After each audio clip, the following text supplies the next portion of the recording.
નમસ્કાર ખેડૂત મિત્રો, હું હડમતારા કોલીથરથી માવનભાઈ પતાણી બોલું છું. મારે માંડવીનું 8 વીઘાનું વાવેતર છે. તેમાં મેં આ એક્સરેનો 2 વાર ઉપયોગ કર્યો છે ખેડૂત મિત્રો. અને મારી મગફળીમાં જો અત્યારે આવા સૂયા ફૂટ્યા.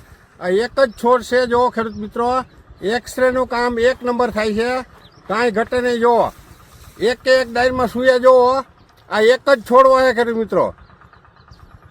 ખેડૂત મિત્રો એક્સરેનો ઉપયોગ કરજો, સૂયા પણ વધારે ફૂટે છે અને ઉત્પાદનમાં ફેર પડશે. જો તમને નીચે જો લાઈવ બતાવું, જો સૂયા કેટલા ફૂટે, જો જોઈ લ્યો.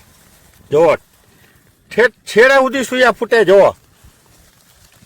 કાંઈ ઘટે નહીં. ખેડૂત મિત્રો ઉત્પાદન વધારવા માટે એક્સરેનો ઉપયોગ અવશ્ય કરજો.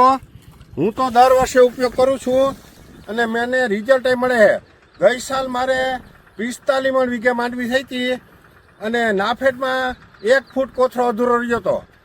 તો ખેડૂત મિત્રો એક્સરેનો ઉપયોગ કરજો, તમને ફ્લાવરિંગમાં સોલિડ ફાયદો થાય. ખેડૂત મિત્રો એક્સરેનું પ્રમાણ 1 વીઘામાં 4 ml છે અને તમે 4 પંપ વીઘે છાંટતા હો તો વીઘે 1 પંપમાં 1 ml નાખવાનું પ્રમાણ છે. તોય તમને રિઝલ્ટ મળશે. રિઝલ્ટ 1 નંબર આપશે, કાંઈ ઘટશે નહીં ખેડૂત મિત્રો. જય હિન્દ, જય ભારત.